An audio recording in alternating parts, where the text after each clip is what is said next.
Hi friends, இன்றைக்கி ஒரு குட்டி மினி விலாக் பார்க்கலாமா? இது வந்து சண்டே ஈஸ்டர் அன்னைக்கு எடுத்த விலாக் தான். அன்றைக்கி பிரேக்ஃபாஸ்ட் அப்புறம் லஞ்ச் என்ன அன்றைக்கி டே எப்படி போச்சு அப்படின்னு சொல்லிட்டு தான் இந்த வீடியோவில் பார்க்க போகிறோம். வீடியோக்குள்ளே போகிறதுக்கு முன்னாடி மறக்காமல் வீடியோக்கு ஒரு லைக் கொடுத்துருங்க. சரி, வாங்க வீடியோக்குள்ளே போகலாம்.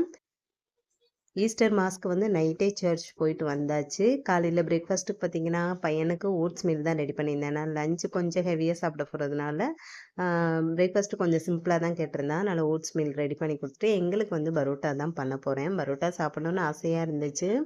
நான்வெஜ்ஜும் ரொம்ப நாள் கழித்து சாப்பிட போகிறோமா, அதனால் பரோட்டா பண்ணிடலாம் அப்படின்ட்டு தான். நைட்டே வந்து நாளே சிக்கன்லாம் வாங்கிட்டு வந்து பிரியாணிக்கு மசாலா போட்டு ஃப்ரிட்ஜில் வச்சுட்டேன். பரோட்டா சாப்பிடணும்னு ஆசைப்பட்டோம் அப்படின்னா இங்கே வந்து பரோட்டா கிடைக்காது. பிரேக்ஃபாஸ்ட்டுக்கெலாம் லஞ்சுக்கு தான் கிடைக்கும். அதுவும் கிரேவிலாம் கிடைக்காது, சால்னாலாம் கிடைக்காது, வெறும் பரோட்டா தான் கிடைக்கும். அதுக்கு நம்ம வீட்லேயே பண்ணிடலாம் அப்படின்ட்டு தான் காலையில் பிரேக்ஃபாஸ்ட்டுக்கு பரோட்டாவும் சிக்கன் சால்னா குழம்பு மாதிரி தான் ரெடி பண்ணிகிட்டு இருந்தேன். அதுக்குள்ளேயே பார்த்தீங்கன்னா பில்டிங்கில் தண்ணி வந்து 24 மணி நேரம் வரும். அன்றைக்கி நள்ளியில் தண்ணி வராததுனால 1 மணி நேரத்தில் தண்ணியை ஆஃப் பண்ணிடுவேன்னு சொல்லிட்டாங்க. தண்ணி ஆஃப் பண்ணிட்டாங்கன்னா பாத்திரம்லாம் க்ளீன் பண்ணுறதுக்கு கொஞ்சம் எரிச்சலாக இருந்த மாதிரி இருக்கும். தண்ணி ஸ்லோவாக வரும். அதனால் பிரேக்ஃபாஸ்ட்டு ரெடி பண்ணிவிட்டு டக்கு டக்குன்னு தண்ணி ஆஃப் பண்ணுறதுக்குள்ளே பாத்திரத்தை க்ளீன் பண்ணி கிச்சனை க்ளீன் பண்ணி வச்சிட்டோம்னா லஞ்ச் ரெடி பண்ணால் கொஞ்சம் நல்லாயிருக்கும். அதனால் டக்கு டக்குன்னு வேலையை முடிச்சாச்சு. பிரேக்ஃபாஸ்ட்டு சாப்பிட்றதுக்கு ஒரு 11:30 கிட்டேயே ஆகிட்டு ஆசைப்பட்டு பண்ணியாச்சு. ஆனால் ஒரு 40 நாள் கிட்ட காலையில் பிரேக்ஃபாஸ்ட்டு சாப்பிடாததுனால பசி இருந்த மாதிரியே இல்லை. பண்ணுனதுனால ஒரு பரோட்டாவை பிச்சு போட்டு சால்னாவையும் ஊற்றி ஊற வச்சு அதுக்கப்புறம் சாப்பிட்டாச்சு. சூப்பராக வந்து பிரேக்ஃபாஸ்ட் முடிச்சுட்டு லஞ்ச் பண்ண ஸ்டார்ட் பண்ணியாச்சு.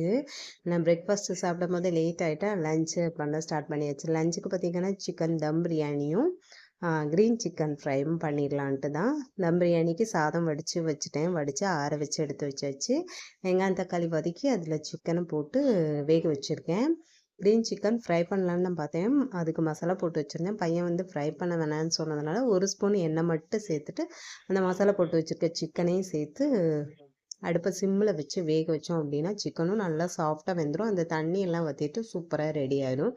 கடைசியாக தேவைப்பட்டுச்சுன்னா கொஞ்சமாக பட்டர் அப்படி இல்லைன்னா நெய் சேர்த்துக்கிட்டோம் அப்படின்னா சூப்பராக இருக்கும் டேஸ்ட்டு.